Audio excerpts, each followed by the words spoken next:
So welcome on into our webinar on deciding to apply test optional. My name is Jim Wismer. I'm the director here at Ivy Experience. My main role is to work with families on their standardized test prep plans. So I see based on our attendee list here, many of you have talked to me about test prep plans. And test prep plans sometimes include planning not to do test prep, although that's more the exception than the rule. But the idea here is we want to make sure that every family we're working with is getting the right information to make the right decision for themselves. I'm joined by my colleague Jordan Holmes. Jordan's one of our assistant directors of college admissions and a former admissions officer himself at Penn American and USC.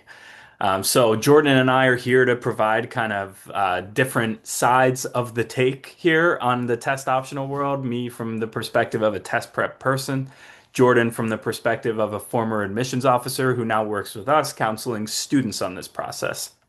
Uh, with all that said, you may be surprised to hear Jordan and I actually tend to agree on these things more often than we disagree. So while we're coming at it from different angles, at the end of the day, I think in a lot of cases what students should be doing is pretty straightforward, and hopefully we can make that clear throughout the presentation. So with that, I'll hand it over to Jordan to get us started. Yeah, thanks, Jim. So to start off, we always start off our webinars thinking about the six things that are in your control in the college process. Of course, standardized tests are one of them, but on that quantitative side, you also have academic grades and rigor, and of course your college list as well, the actual schools that you put on your list too. And on the qualitative side, again, extracurricular activities, recommendation letters, and the applications and essays themselves. This is just to show you that you have a lot of things that you can control here. And the things that are also the most important end up being the ones that are on that quantitative side, is particularly the grades and rigor, as well as the standardized tests. To talk a little bit about grades and rigor, that is both the most and kind of the least important in a very paradoxical way. It's most important because it needs to bring you to the table that your grades and test score, or rather your grades and rigor, need to be able to show that, hey, I can actually do the work here. But they're not going to be overwhelmingly distinguishing, especially at the highest schools and the schools with the lowest admit rates, because it really is just bringing you to the table, right? To say that I can do the work. So again, you're not going to be distinguished by those academic grades and rigor. Standardized tests, on the other hand, can be a way that can add additional confidence for the college admission officer of saying, hey, this person can do the work. They're really good here, and I feel confident in meeting them here. So again, we're going to be focusing on those standardized tests and making sure that you have the good information to make a decision about applying test optional and whether to do that moving forward. Now, Jordan says that grades are a tough distinguishing factor. And really, that comes down to a shift we've seen happen over many decades that I'll get to on the next slide in grade inflation.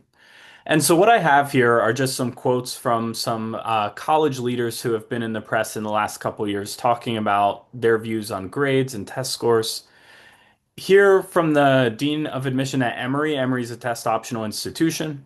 He says we're not as trusting, frankly, of GPA these days. Students are trying their hardest, but grades are definitely inflated and not as connected to true class performance as they used to be. So that's an admission from the Dean of Admissions at Emory that, we are test optional, but we understand.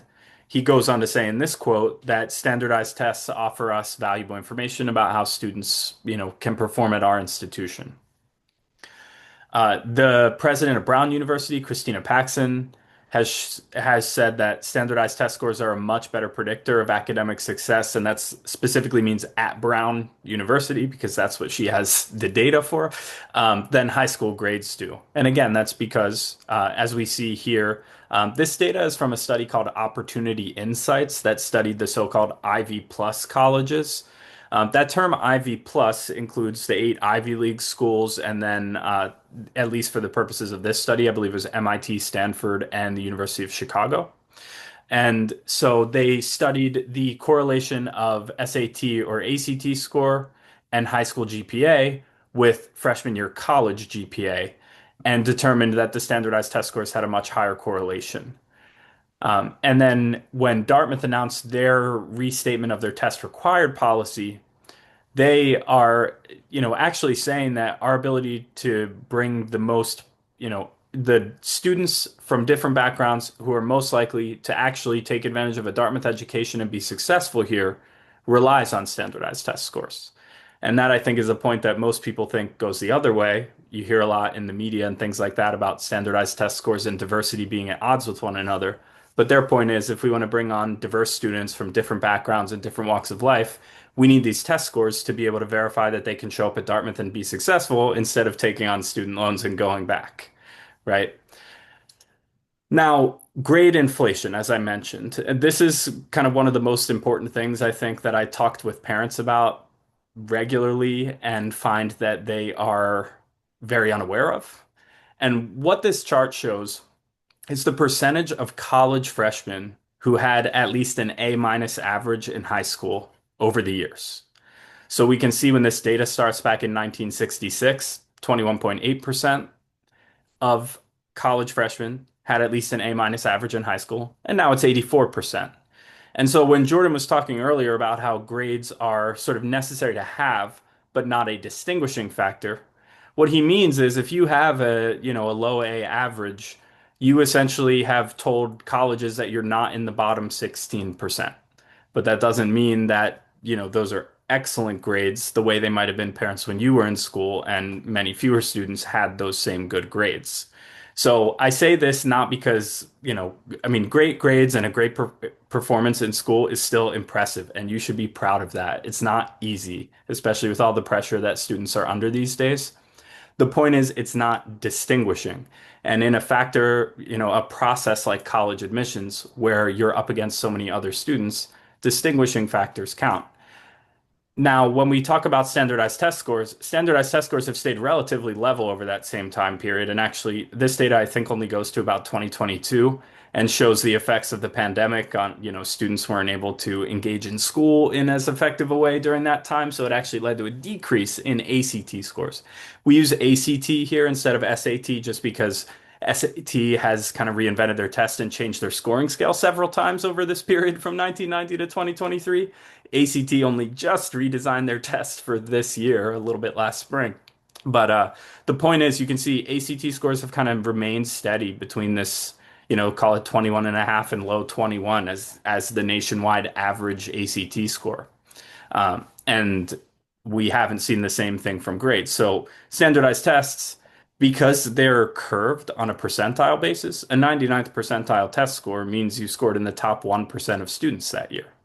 So that is going to tell you the same thing every year relative to the other students who took it. Whereas grading is a cultural practice. And so what we decide as a society merits an A can change over time. Now, we've seen a lot of colleges go back to requiring test scores. And so we have just a partial list here of the schools that have gone back in the last, call it year and a half.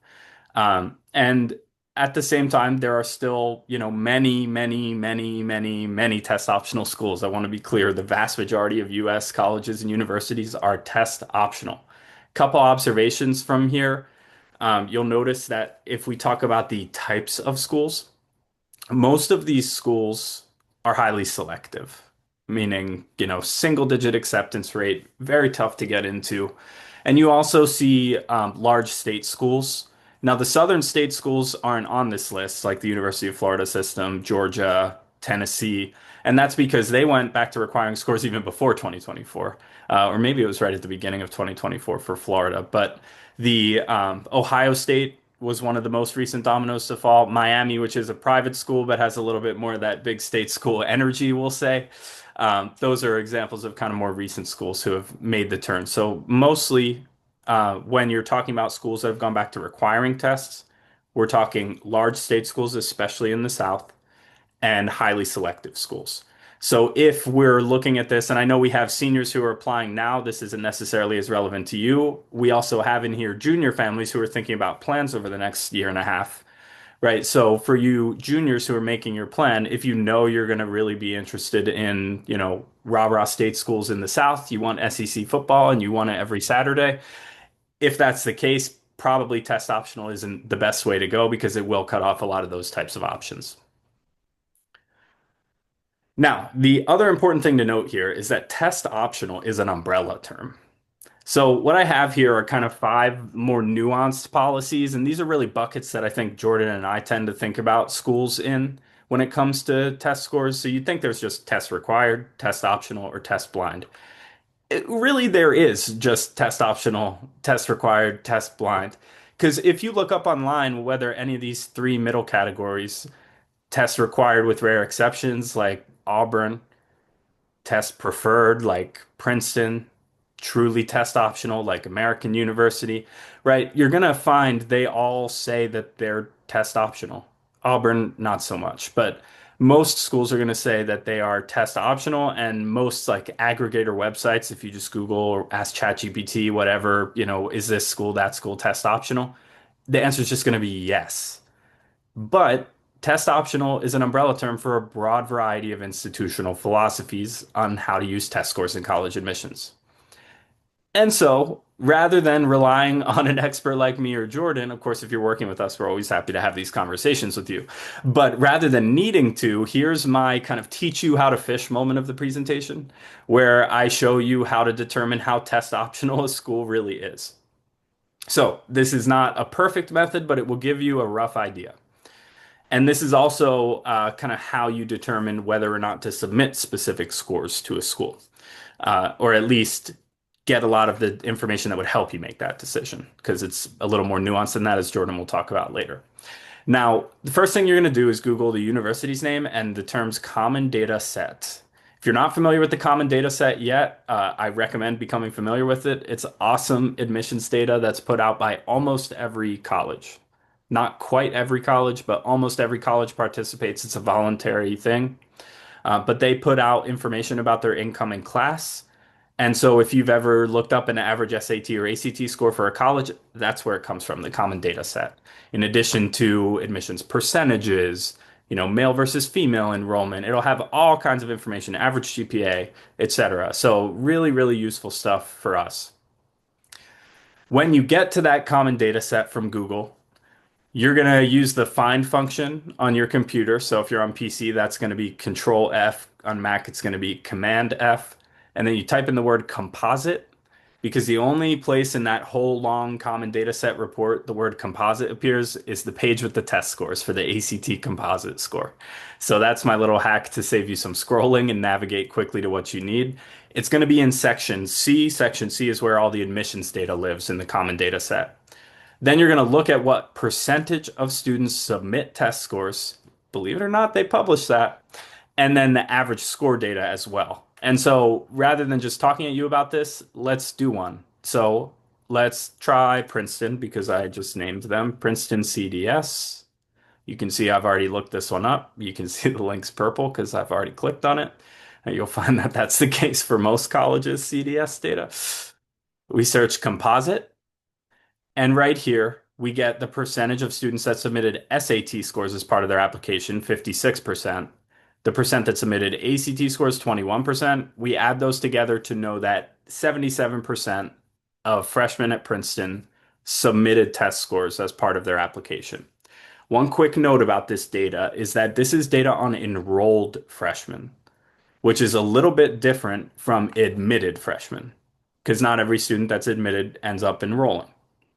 So you can be reasonably confident at a school like Princeton, a very selective school, that this percentage would actually be even higher for the admitted students. Because what kind of student turns down Princeton? A student with such an incredible application that they were admitted to a school they liked even more, or a more quote unquote prestigious school in that student size, potentially, to Princeton. So if they thought they had a better option than Princeton, probably they had an absolutely stellar application. Absolutely stellar applications, generally, they do include test scores. The strongest applications tend to. So, but we know 77% of students who enrolled at Princeton submitted test scores. That's pretty high. I would say an average number in here would be about 40 to 60%. Would you agree with that, Jordan? Average would be about 40 to 60%. If you're much above or below that, then that's telling you you're more on that kind of like test strongly preferred or truly test optional end of the spectrum. So, not only that, but we can also see the 50th percentile test score. Now, some colleges will only publish the 25th and 75th, some also give you the 50th. One thing I'll note is that So 23% of the scores are missing here. So that means, of course, the 23% of students who are admitted with lower tests, who are don't submit their score, we generally are safe to assume that those are lower test scores. And that means that 1530 isn't truly the 50th percentile score at Princeton. It's the 50th percentile of the top 77%, right? With the lowest quarter of scores dropped off. So that true median should be somewhere between 1500 and 1530. And I mentioned that because if you're ever choosing, deciding whether to submit a score and you're a little bit below the 25th percentile, often I recommend submitting it because they know that the 25th percentile isn't actually the 25th percentile. It's the 25th percentile of the top whatever percentage of scores. Now let's take a look at a school whose data is going to look a lot different. We'll go to Jordan's former employer, American University. And CDS, by the way, is just an acronym for Common Data Set. I skipped saying that earlier. American University here, we load up their common data set. We use Command F for composite. And you can see they might look quite a bit different, but it's the same data in the same order. 22 plus 8, only 30% of freshmen at American University submitted test scores, a very test optional option. So this is important because one thing that we know about American University is that they were test optional before it was cool. What do I mean by that? Most colleges went test optional during the COVID-19 pandemic. They went test optional because students were literally unable to test that year. They still needed to fill their freshman class, whether students were able to all sit in a room and take a standardized test or not, right? So, for that reason, pretty much every college went test optional. The colleges found that they had certain advantages by being test optional, and they decided to stay that way by and large, except for the schools that went back, which we talked about a little while ago. Well, American University had decided that test optional was a totally valid way for them to be admitting students before the pandemic, quite a bit before, Jordan. Do you know how long they've been test optional? Since 2010. Since 2010, way before it was cool.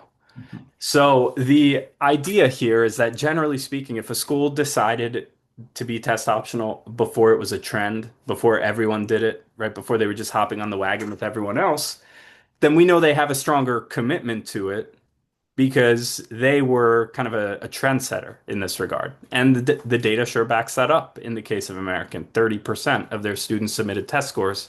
That means 70% are getting in without, right? With their case, the average scores here tell us something even less than. In other words, this 1370 at the 50th percentile, it's the median of the top 30%. That actually makes it an 85th percentile score, right? So it says it's a 50th percentile. Based on what the actual underlying numbers are here, it's an 85th percentile score. And that 25th percentile score is still well over the median because more than the bottom half don't submit their scores, right? 70% don't submit their scores. So when a student asks me, like, hey, I have a 1280, should I submit it to American? It's going to be a strong score for them. So this is kind of how you make your decision of whether or not to submit. It's going to look a little different everywhere. There are a lot of other factors at play. And Jordan's going to talk to us a little bit about how to kind of manage those subjective aspects. But this is just a broad overview of how to kind of get a quick and dirty read on how test optional a school is. So I hope that was helpful. One other thing to note, if you're applying test optional, is that the SAT and ACT are often used for course placement or to skip a class. So Pitt and Vanderbilt are both examples of schools where you must take an extra freshman English class if you don't have at least a 560 in the SAT's verbal section or a 24 in ACT English, and Vanderbilt if you don't have a 660 or a 30. So, one thing to note about these kinds of programs is that often you can be admitted without a score and then send that score later on to get out of the class. And you should follow up with the individual schools about kind of when they need that score by. But we've actually worked with seniors who were already into a school specifically who were trying to get out of taking an extra class. Remember, in college, you pay by the credit. And if you're really trying to get out of there in 4 years, then having to take one less English requirement, especially if English isn't even close to what you're going to be studying, that's probably going to be to your advantage. And if you're preparing for the ACT and the only thing you care about is getting a 24 in English, that's a lot easier than preparing for the ACT, all four sections to try to get as high of a score as you possibly can. So you can be very targeted in your approach to test prep if you end up in this situation. But do just know this is just one more reason why we typically recommend everyone try testing, whether you're planning eventually to submit it or not, because it can often be useful for this. The other thing to note is that test optional schools often have exceptions built in. So, merit scholarships are a big exception, more on that in a moment. But if scholarships are going to be an important part of your college funding journey, I really recommend testing. Homeschooled students, this is very common. You can imagine if grades are inflated, then mom's grades are even more inflated. That's a joke, just kidding, any homeschool moms here. But the point is, you have less standardization, so they're craving more standardization to actually, be able to evaluate your application.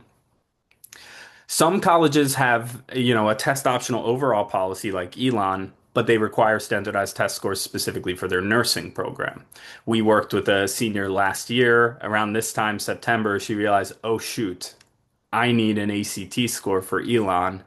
I took the tour this summer and they said they were test optional. And my friend just told me, actually, that's not true for nursing. So make sure you read the fine print on your college's policies because these things can happen. Auburn has a policy where you can apply test optional, but your GPA has to be over a certain amount. So it has to be over a 3.6 unweighted in the case of Auburn. And this kind of policy will vary school to school, but this is just an example. When I talk about merit-based scholarships, some colleges out there will actually publish exactly how much money per year you'll get for exactly a certain test score and GPA. So this is University of Alabama. You'll see them from a lot of the large southern state schools. Ole Miss comes to mind as another that just has a table like this where you can find exactly what award you'll get for exactly what test score and GPA. So these are great because it's very unambiguous. I know in the case of Alabama, because we worked with the senior doing this last spring, they take test scores through June of senior year. So you could be into Alabama and maybe you scored a 27 on the ACT. Well, I guarantee that the part-time job of ACT prep, where you go from a 27 to a 28 or even a 27 to a 29, right? 27 to 29, you raise your ACT score 2 points, you get $7,000 a year times four, $28,000. You cannot beat that hourly rate at Panera, at your local ice cream shop, waiting tables. Your hourly rate on ACT prep is going to be absolutely incredible in that case.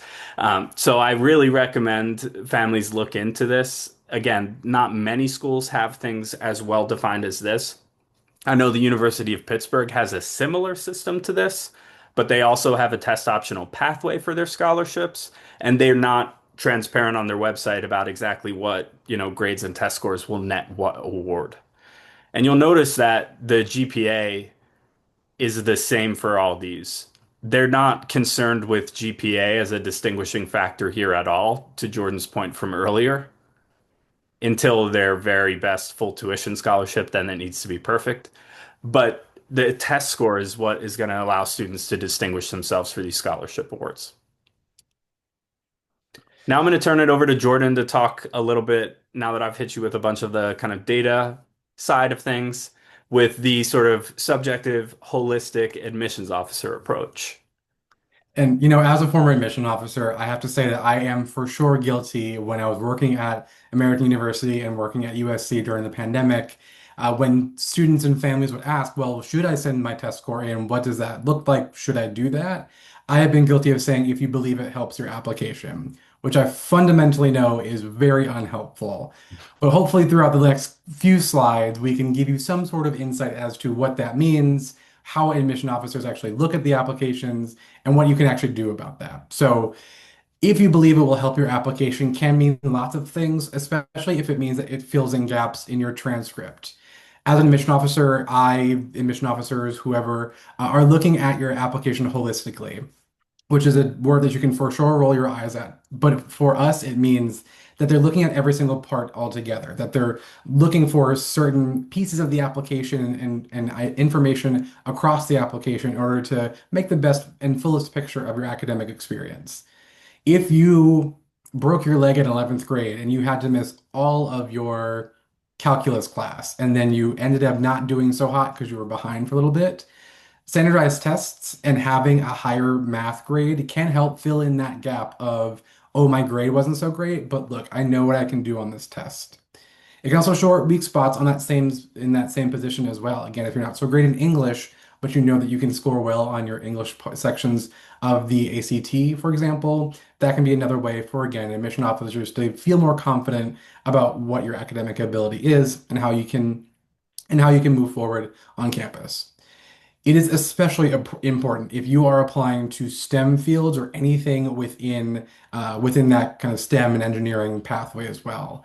Um, for the most part, the composite score is the most significant score on that test. However, if you are again applying for engineering, for physics, for anything related, making sure that the math score is very, very strong, that's a time that an admission officer could possibly look at those sub scores and make sure that they're at a certain level to make sure that you're going to be successful on campus, because that's ultimately what we're looking for here. I also stole this from Jim years ago, and I've been using this for all of my student meetings, but a 1450 on the SAT or a 33 is a score you send everywhere, especially when we're looking at CDSs, just like we look at Princeton's. That 1450, or rather that 1500 25th percentile, isn't necessarily 100% accurate, right? So 1450 is just showing that you can hack it. You are showing that you can do the work, that you know enough to be successful, and that is one number that will not negate the thousands of words on your application. At the same time, if you can show that you are doing really well and that you know what you're doing on your test score, anything above a 1450 or 33 is a score you send everywhere. Do not feel nervous about it. I literally tell my students not to worry about it and just send it and forget it. Kind of like a set it and forget it crockpot. Yeah, and in Yale's announcement, when they went back to requiring test scores, one of their rationalizations for doing it was what they called miswithholding, meaning students were not submitting test scores that would have helped their application because it was below Yale's posted averages, where that student actually would have increased their probability of being admitted if they had sent the test score. Now, does that mean you get across the threshold? We're talking about schools with single digit acceptance rates where most students are being denied, and that's just the fact of the matter. But it would have made that applicant harder to deny if they had submitted a test score with it. So it's important to remember that these things, it reflects positively on you if you can score that high on any of these tests. I will also add that from my own time in admission as well, there were times that I wish that I had a test score because there's something that I didn't know about the school, because there was an anomaly on the transcript, or there was something that I just wanted a little bit more information to say, okay, I feel better about bringing the student here and they're going to be successful. It was rare, to Jim's point. There were not many times where I'm like, oh, I wish I had all the test scores, right? But those times when it happened, it was significant enough to change the decision. Again, these are single digit rate schools, but at the same time, good information to have.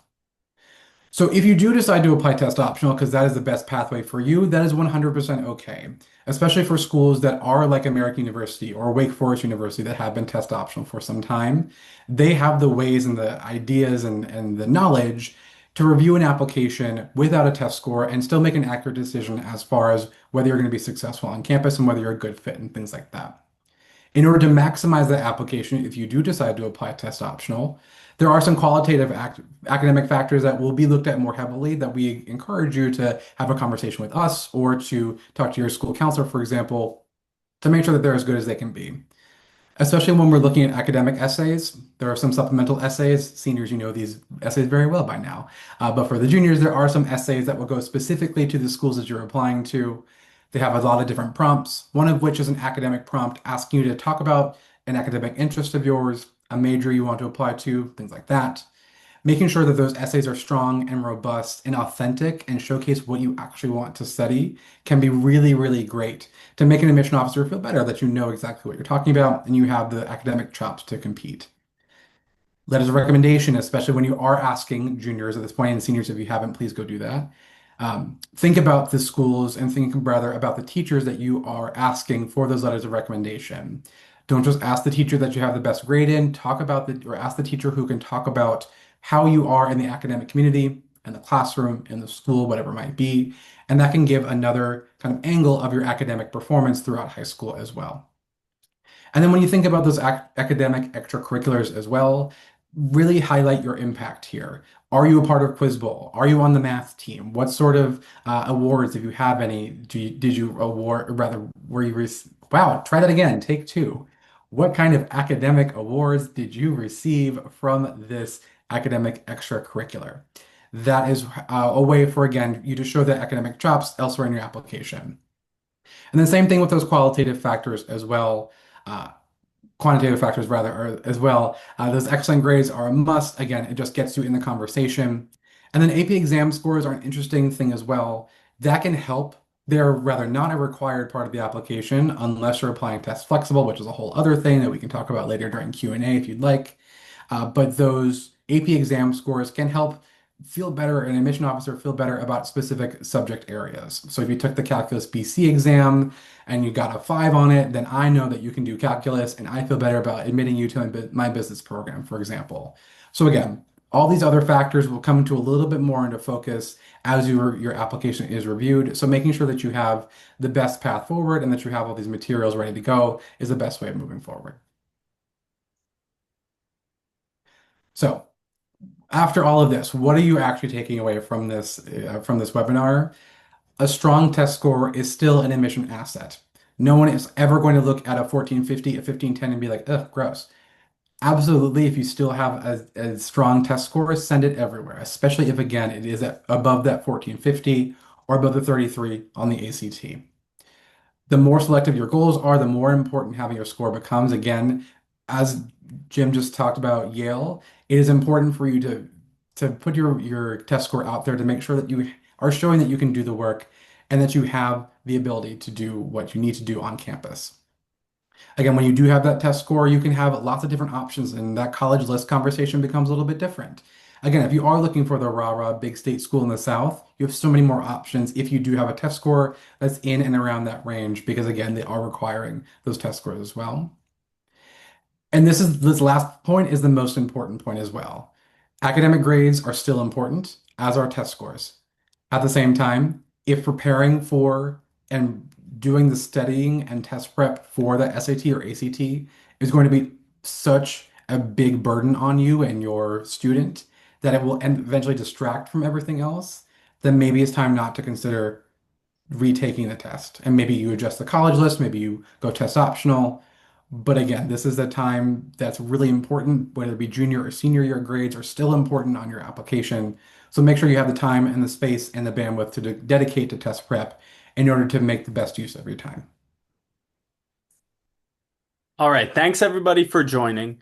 So we're gonna open up Q&A now. Feel free to ask any questions. If you have any questions that are highly specific to your student, I would recommend shooting us an email or calling or texting, because a lot of times for those types of questions, we will have follow-up questions. Um, without further ado, let's hop right into the Q&A. Our first question. Okay. If you got a 1300, 690 reading, 610 math, and are applying to schools like Wellesley, Boston University, and Swarthmore, would you submit that score or stay test optional with a GPA of 4.06? Jordan, what's your reaction here? The most common answer in college admissions is it depends. It depends, just like lawyers. Um, Within the schools that you're looking at, and this is not just for this question, but for all of the schools on yours or your students' lists, your strategy does not have to be one size fits all. If you are 200 points below the 25th percentile, and a majority of students of that enrolled class are not submitting tests, you can apply test optional there. But if you are well within the middle 50% of a score, or rather of a school that has, a middle 50% of 1270, then you should absolutely apply with testing there, right? So that line of whether you should or should not submit test optional will change depending on the schools that you are looking at. If any of my students or families are on my call, I love going to the CDSs. It is the thing I love the most because I'm a data nerd for college admission data. So happy to jump into that. But the common data sets are the ways that you can take a look at that and determine whether that's something you want to do. Yeah, so I would hesitate to give a definitive yes, I would submit, no, I would withhold, only knowing, score and GPA data and not knowing anything else about a student's situation. But I would say compare with the CDS. Another option that we didn't really talk much about, Jordan, is, calling the school and asking.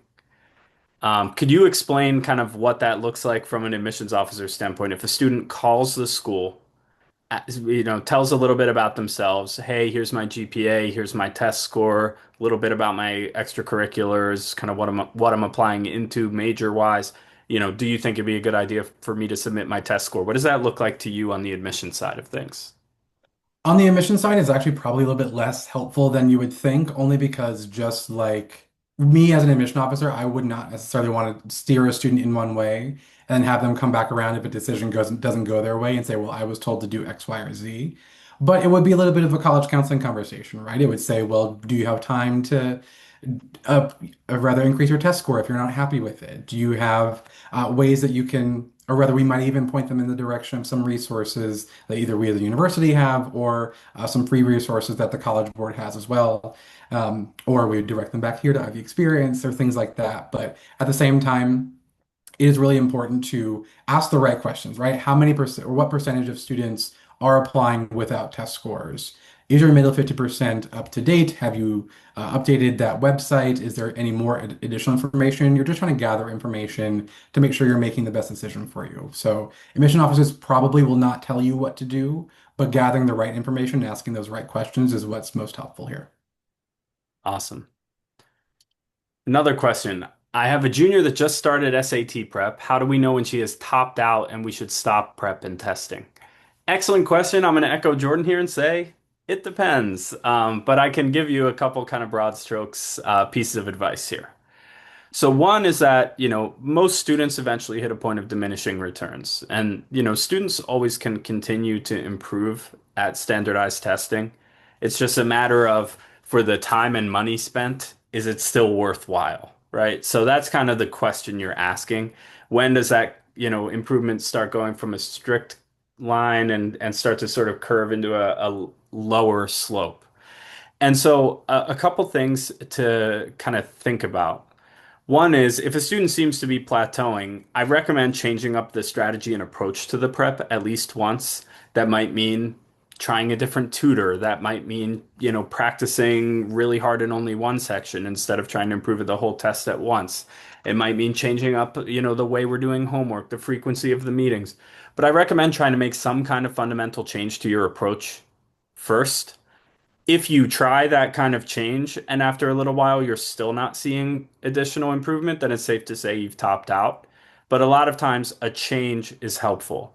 One thing you can't expect is like if you worked a certain way to improve for a specific test date and it didn't work, doing more of the exact same thing for another test date is probably not a good idea. But if you did something up to a test date and it did work, then continuing to do that for your next test date probably is a good idea.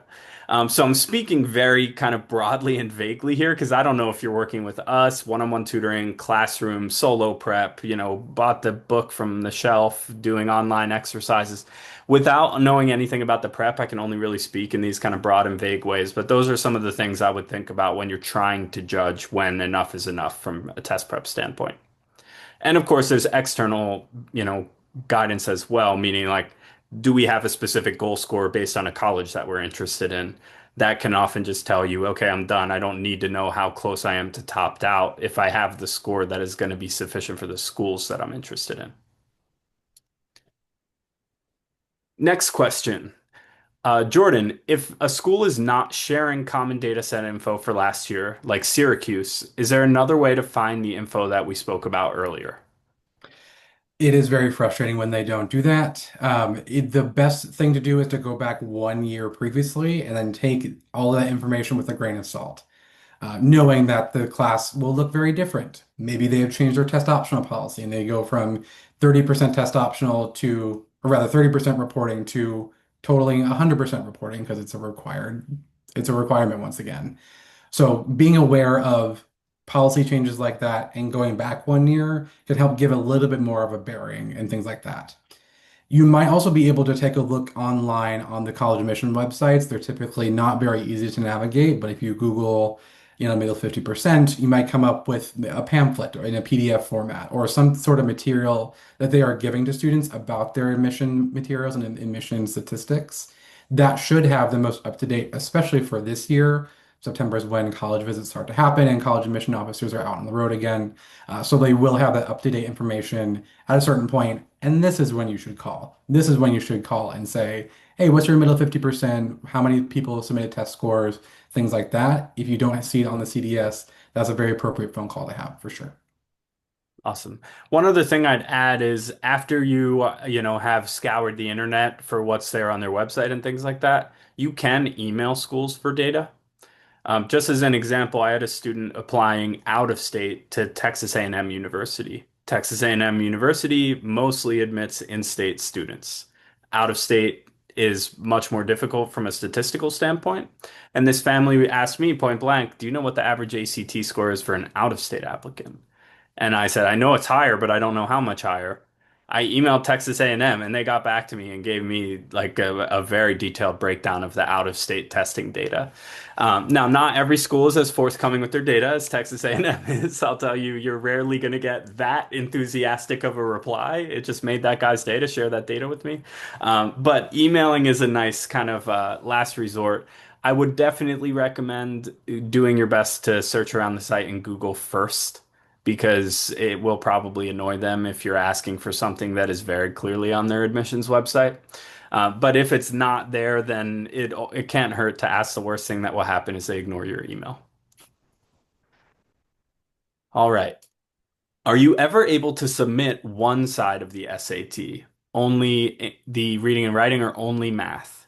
Or if you're not applying to a STEM program, is it better to submit an SAT that is very good for reading and writing, but not great for math? So, as Jordan mentioned earlier, the overall SAT score matters way more than the breakdown between the two outside of a STEM context. So, if you're not applying to a STEM program, you should, and you're applying to a college where they only want the single highest test date, you should just submit the highest overall score. In most cases, I mean, if it's really drastic, sometimes colleges have like a number below which they won't admit students because that just demonstrates to the college that a student's not capable of doing the work there or very unlikely to be capable of doing the work there. So I would say, unless it's an extremely drastic discrepancy, and I'm talking like, math was 390, but it was a perfect score in reading kind of discrepancy, then I would say you're just looking at the highest overall score. Um, you can't submit just one side of an SAT. When you send an SAT score, the whole test date goes. One thing I will say is that many colleges super score, meaning they'll consider your highest section scores across multiple test dates.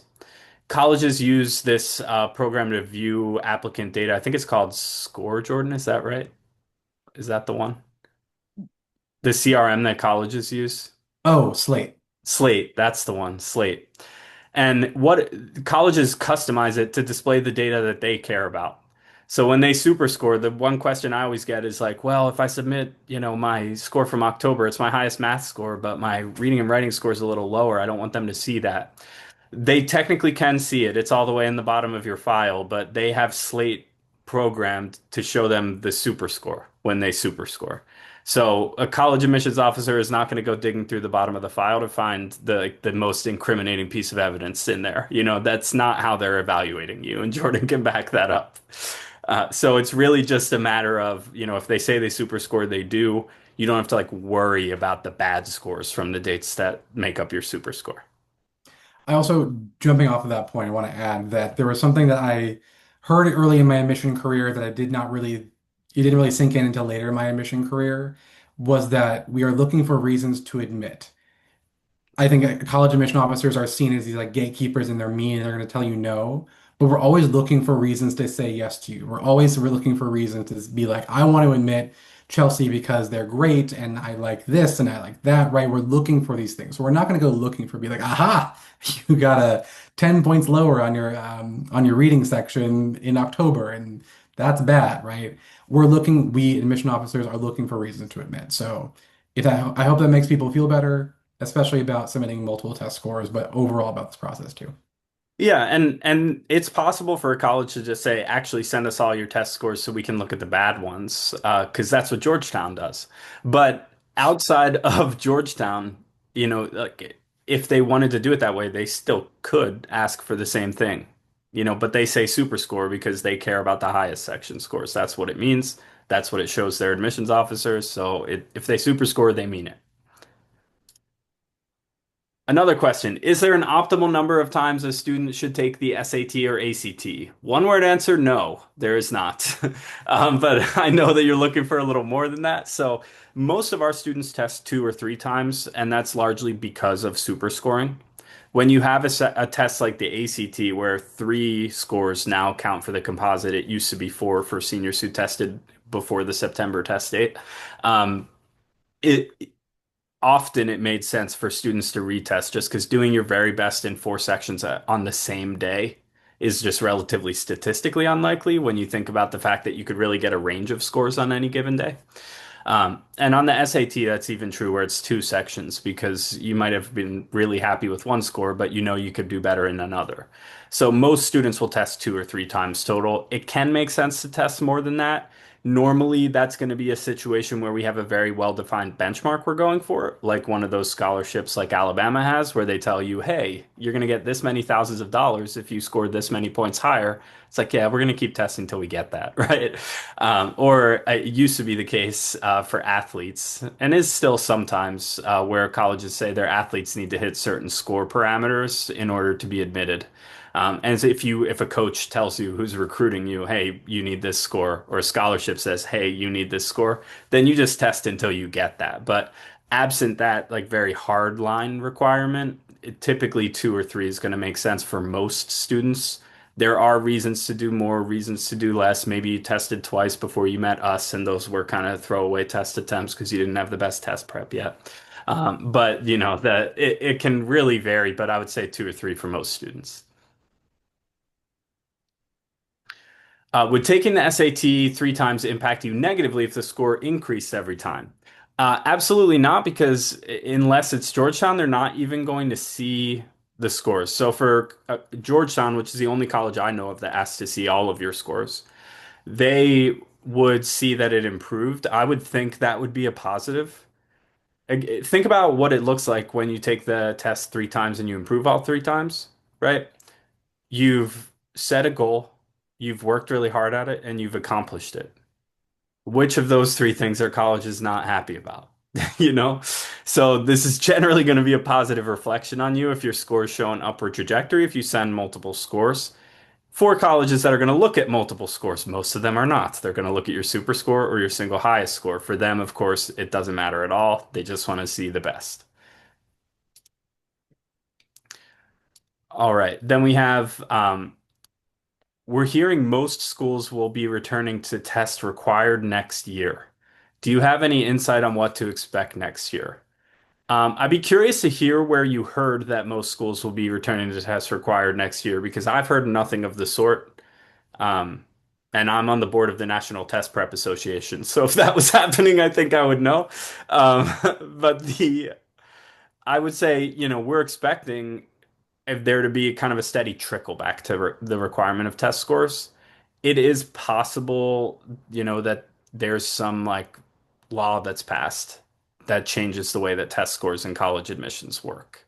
We saw this actually happen with the University of Wisconsin where they instituted a what's called a guaranteed admissions program for Wisconsin residents. So Wisconsin residents who were in the top whatever percent of their high school class and scored a certain amount on the SAT or ACT were automatically accepted. With that came University of Wisconsin is going back to requiring scores. They're not test required again yet, but they will be. So it's always possible that someone just changes a law and then I look foolish, but I haven't heard that that is going to happen. Jordan, have you heard anything along these lines? The only thing that I can think of is the announcements of expirations of their test optional policies that I think a lot of colleges aren't necessarily going to flip it in a year and say, okay, next year everybody suddenly has to do this.